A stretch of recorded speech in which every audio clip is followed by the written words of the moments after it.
واو متحرک، دوسرا واو ساکن، تیسرا واو مشدد اور چوتھا واو مد کے ساتھ اور اس کے آگے خالی الف۔ جب بھی الف خالی ہو اور اس سے پہلے والا جو حرف ہے اس کے نیچے زیر ہو پیش، اکثر لوگ اس میں غلطی کرتے ہیں، اس کے ہجے انہیں کرنے نہیں آتے۔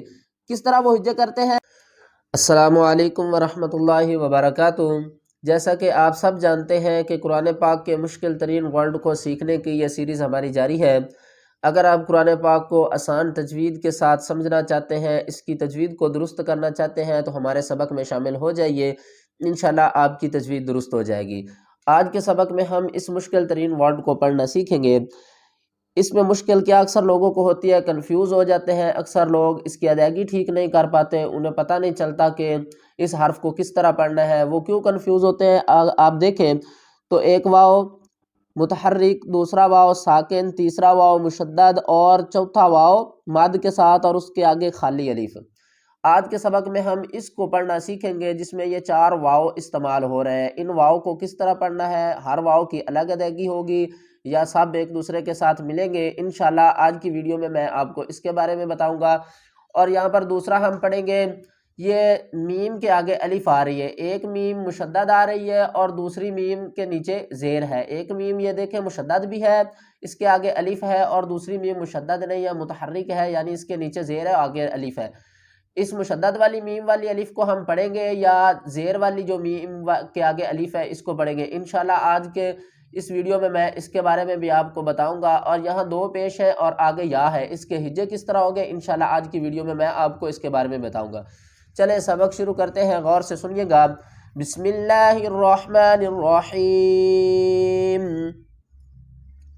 یہاں پر اب آپ دیکھیں تو پہلے ہے حمزہ، الف والی حمزہ، اس کو ہم کہتے ہیں الف والی حمزہ۔ الف والی حمزہ کیوں کہتے ہیں کہ اکثر بچوں کو اس کا پتہ نہیں چلتا، جب بھی الف کے اوپر زبر، زیر، کھڑا زیر، الٹا پیش جو بھی آ جائے تو ہم الف کو الف نہیں حمزہ پڑھیں گے۔ اس کے ہجے کس طرح کریں گے اور اس ورڈ کو کس طرح پڑھیں گے، چلے آج ہم سیکھتے ہیں۔ اس ورڈ کو ہم پڑھیں گے ونصرون، ونصرون۔ دیکھیں اس کے ہجے اکثر لوگوں کو نہیں کرنے آتے کہ کس واو کو کس واو کے ساتھ ملانا ہے، تو آج میں اس کے بارے میں بتاؤں گا۔ حمزہ کھڑا زبر ایک الف کی مقدار کھینچ کر پڑھیں گے، اور واو کے آگے جو دوسرا واو ساکن ہے اس کو چھوڑ دیں گے، سامنے والی الف کو بھی چھوڑ دیں گے، ان دونوں کو ہم چھوڑ دیں گے۔ کیوں چھوڑ دیں گے؟ آگے واو آ رہا ہے، اوپر تشدید آ رہی ہے، تو جس واو کے اوپر تشدید ہے اس واو کی پاور اس واو اور الف سے زیادہ ہے۔ کیوں؟ تشدید والے کی پاور زیادہ ہوتی ہے ساکن والے کے مقابلے میں۔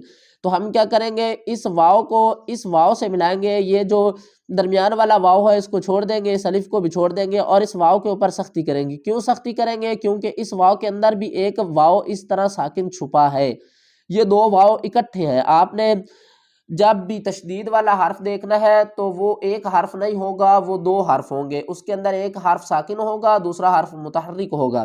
تو ہم اس کے ہجے کس طرح کریں گے، واو واو زبر وو، سختی کریں گے واو زبر وا، نون زبر نا، صاد زبر صا، ناسخا ناسخا۔ را کو ہم پر پڑھیں گے، را واو، اس کا جوڑ کس طرح کریں گے، را واو پیش مد، اس مد کو بھی ہم پڑھیں گے اس کے ساتھ، کیونکہ واو کے اوپر مد ہے تو اس کو ہم کھینچ کر پڑھیں گے۔ را واو مد پیش رو، الف کو نہیں پڑھیں گے،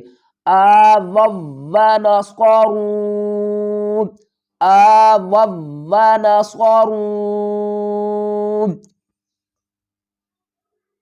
یہاں پر اب آپ دیکھیں تو یہ میم کے آگے الف آ رہی ہے، میم کے آگے الف آ رہی ہے، میم کے نیچے زیر ہے۔ یہ دوسرا میم دیکھیں تو یہ میم مشدد بھی ہے اور اس کے آگے بھی الف آ رہی ہے، تو ہم اس کا بھی ہجے کریں گے اور میں آپ کو بتاؤں گا کہ اس کے ہجے کس طرح کرنے ہیں۔ پہلے ہم اس کے ہجے کر لیتے ہیں۔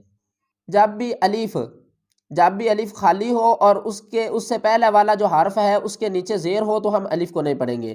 الف کو اس وقت پڑھیں گے جب الف سے پہلے والے حرف کے اوپر زبر ہوگی۔ کیونکہ یہ الف مدہ بن جائے گا، پھر ہم اس کو کھینچ کر پڑھیں گے ایک الف کی مقدار۔ اب کیا ہے، الف والے حرف سے پہلے زیر ہے تو ہم الف کو نہیں پڑھیں گے، اس کو کس طرح پڑھیں گے، یغلبو مئتین، کیا اس کو کس طرح پڑھیں گے، میم الف نہیں پڑھیں گے بلکہ اس کو پڑھیں گے میم زیر می حمزہ زبر آ، میآ، تا یا زبر تئی، میآتئی، نون زیرنی، میآتینی. اس جیم پر ہم کیا کریں گے؟